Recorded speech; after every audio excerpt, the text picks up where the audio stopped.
ଅନେକ ବାପା ମାନେ ମା ମାନେ ଗୋଟେ ଛୁଆ ମାନଙ୍କୁ ଚୋରେଇକି ନେଇକି ପଳେଇଛନ୍ତି। କୋଉଠି ତ କାହିଁ ଚର୍ଚ୍ଚା ହଉନି? ଏଇଟା କାହିଁକି ଚର୍ଚ୍ଚା?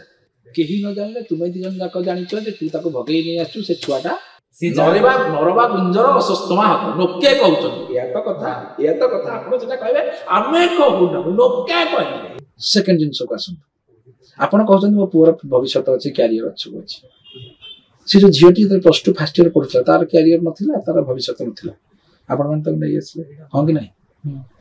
ଭାବନ୍ତୁ ନିଜେ, ତାର ବି ସେ ବି କ୍ୟାରିୟର ତିଆରି, ତାର ବି କୋଉଠି ସରକାରୀ ଚାକିରି କରିପାରିଥାନ୍ତା, ତାର ବି BA ପାସ୍ କରିପାରିଥାନ୍ତା, ପ୍ଲସ ଟୁ ବେଳକୁ ତାକୁ ନେଇ ଆସିଲେ, ହଁ କି ନାହିଁ ବାପା? ତାର ବି କଣ ଫଣ୍ଡାମେଣ୍ଟାଲ ରାଇଟଟା ଭାଉଲେସନ ହେଲା ନା?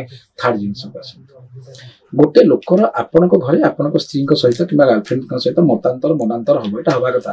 ଏଇଟା କିଛି ବଡ ଜିନିଷ ନୁହେଁ। ଆପଣ ସାଙ୍ଗେ ହଉଛି, ମୋର ହଉଛି, କାହାର ସମସ୍ତଙ୍କର ମଣିଷ ଜୀବନ ହବ। ଆପଣ ସେଟାକୁ ସୋସିଆଲ ମିଡିଆରେ ଆଲୋଚନା କରିବେ ନା ଯାଇକିରି କେମିତି ସମାଧାନ ହବ ତାକୁ ଚିନ୍ତା କରିବେ? ଆଉ ସବୁଠାରୁ ଇମ୍ପୋର୍ଟାଣ୍ଟ ଜିନିଷ ମନେ ରଖିଥାନ୍ତି, ସେ ଯୋଉ ପିଲାଟି ସୋନାଲିର ବୟସ ଯେତେବେଳେ ମାଇନର ଥିଲା, ଇଏ ପିଲାଟି କଣ ଗୋଟେ ବିରାଟ ବଡ ବୁଢା ଲୋକ ଥିଲା କି? ନାଇଁ, ଇଏ ବି ଛୋଟ ପିଲା ଥିଲା। ଆରେ ଇଏ ବି ଛୋଟ ପିଲା ସେତେବେଳେ, ଇଏ ବି କେହି ଦି ଜଣ ଯାକ ବୋଥଙ୍କର ମାଇଣ୍ଡ ମ୍ୟାଚୁର ହେଇନଥିଲା।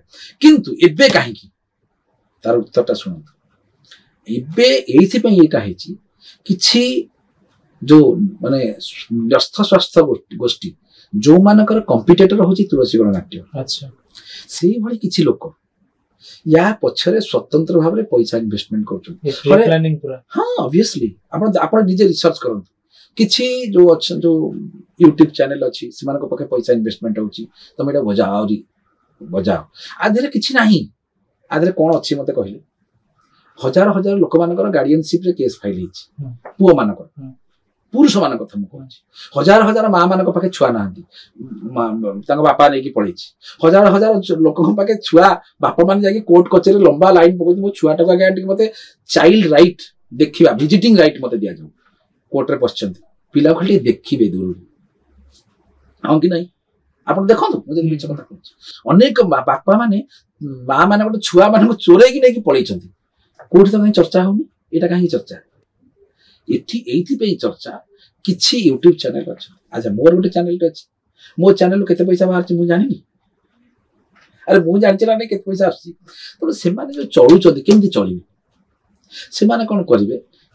କୋଉଟାକୁ ହୋ କଲେ କିଛି ପଇସା ଅପୋଜିଟ ପାର୍ଟି ଦବ। ତେଣୁ ଅପୋଜିଟ ପାର୍ଟି ଏ କେସରେ ରେଡି ହେଇକି ବସିଛନ୍ତି। ଯୋଉ ଦିନ ସେ ଯୋଉ ପିଲାଟି ଆସିକି ନିଜେ ତା ଆଡୁ କହିବ, ମନେକର ଆର ସମାଧାନ କଥା ଆପଣ ପଚାରୁଛନ୍ତି, ଆର ସମାଧାନଟା କଣ? ଆର ସମାଧାନଟା ହଉଛି ସିମ୍ପଲ କଥା। କେହି ନ ଜାଣିଲେ ତୁମେ ଦି ଜଣ ଯାକ ଜାଣିଛ ଯେ ତୁ ତାକୁ ଭଗେଇ ନେଇ ଆସିଛୁ। ସେ ଛୁଆଟା ଜନ୍ମ ହେଇଛି, ସେ ତ ଏଗ୍ରି କରୁଛି, ହଁ 18 ମେ 2014 ତାରିଖ ଦିନ ପୁରୀ ବଡ ମେଡିକାଲରେ ଆମର ଗୋଟେ ଛୁଆଟିଏ ଜନ୍ମ ହେଇଛି, ସେ ତ ମନା ନାହିଁ, ହଁ କି ନାହିଁ? ଯୋଉ ଦିନ ତୁମେ ଯୋଉ ସୋସିଆଲ, ଯୋଉଠି ହଜେଇଛ ସେଇଠି ଖୋଜିଲେ ମିଳିବ। କେମିତି ମିଳିବ? ତମେ ଯୋଉ ସୋସିଆଲ ମିଡିଆକୁ ପାଥେୟ କରି କହିଲ ଯେ ମୋ ସ୍ତ୍ରୀର କଣ ଅନ୍ୟ ଲୋକଙ୍କ ସହିତ ସମ୍ପର୍କ ଅଛି। ଆଚ୍ଛା, ତମେ ପରା ନିଜେ ଆଡମିଟ କରୁଛ ଯେ ଛୁଆଟା ହଉଛି ତମର ବୋଲି, ଆଡମିଟ କରୁଛ କି କରୁନ? କରିଯାଉଛି। ସେ ଛୁଆଟା ଆଗରେ କେମିତି କହୁଛ ତମ ମାର ବହୁତ ଲୋକଙ୍କ ସାଙ୍ଗେ ସମ୍ପର୍କ ବୋଲି? ଥରେ ଭାବିକି ଦେଖନ୍ତୁ। ସେ ଛୁଆଟା କାଲି ଯେତେବେଳେ ବଡ ହବ ତାକୁ ଲୋକମାନେ କଣ କହିବେ? ତମେ ତ ଚୁପକିନା କଥାଟା ଫାଇନାଲ ହେଇଥାନ୍ତା। ଏବେ ମଧ୍ୟ ସମୟ ଅଛି।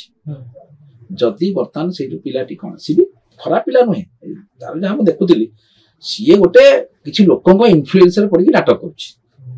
କିଛି ଖରାପ ପିଲା ସିଏ ନୁହଁ, ମାନେ ସିଏ ଫସିଯାଇ ଚାଲରେ, ମାନେ ଏଇ ଯୋଉ କହିଲି ପରା, ଯେହେତୁ ଇଏ ସୋସିଆଲ ମିଡିଆରେ ତାଙ୍କର ଚରିତ୍ର ସଂହାର କଲେ, ସିଏ ଯେତେବେଳେ ତାଙ୍କର ଇଜ୍ଜତ ଉପରେ ପଇଲେ ପ୍ରମାଦ, ଗୁରୁ ବ୍ରାହ୍ମଣ ଶିରଚ୍ଛେଦ। ଯେତେବେଳେ ତାଙ୍କ ଉପରକୁ ଆସିଲା, ସେ କହିଲେ ମୁଁ ତ ଏକୁଟିଆ ଦୋଷୀ ନୁହଁ, ଯାତ୍ରା ପାର୍ଟିରେ ଛାଡିଥିଲା କି ତୁମେ? ଏଡେ ବଡ କରୋନାଟା ଗଲା, ମୁଁ ବଞ୍ଚିଛି ନା ମରିଛି ଦେଖି ଚେକ୍ କରିଥିଲ କେବେ? ଏଡେ ବଡ କରୋନା ଗଲା, ବାପା ପୁଅର ନୁହଁ, ପୁଅର ବାପାର ନୁହଁ। ଯାତ୍ରା ପାର୍ଟିରେ ଲୋକମାନେ ଯେ ଯୁଆଡେ ପଳେଇଲେ, ସବୁ ଯେ ଯୁଆଡେ ଛାଡିକି, ଲୋକ ଖାଇବାକୁ ପାଇଲେନି। ତୁମେ ତ ମତେ ଯାତ୍ରା ପାର୍ଟିରେ ଛାଡିଥିଲ, ମତେ ଦେଖିଥିଲ ବଞ୍ଚିଛି ନା ମରିଛି? ଦେଖିଥିଲ? ୟା ଦ୍ଵାରା ଗୋଟେ ସମାଜକୁ ଗୋଟେ ବହୁତ ବଡ ମେସେଜ ଯାଉଛି। କଣ ମେସେଜ ଯାଉଛି? ଯୋଉମାନେ ଆପଣଙ୍କ ଟିଭି ଟିକେ ଦେଖୁଥିବେ, ସେମାନେ ସଚେତନ ହେଇଯିବା ଦରକାର। କମ ଏଜର ଯୋଉମାନେ ବିଲୋ 18, ପ୍ରଥମ କଥା। ଦ୍ୱିତୀୟ ଜିନିଷ, ବାପ ମା ଭାଇ ଭଉଣୀ ବନ୍ଧୁ ବାନ୍ଧବଙ୍କୁ ଛାଡି ଯୋଉମାନେ ଅନ୍ୟ ସହିତ ପଳାୟନ କରନ୍ତି ଘରୁ, ତାଙ୍କର ପରିଶେଷରେ ଅବସ୍ଥା ସୋନାଲି ଭଳି ହୁଏ।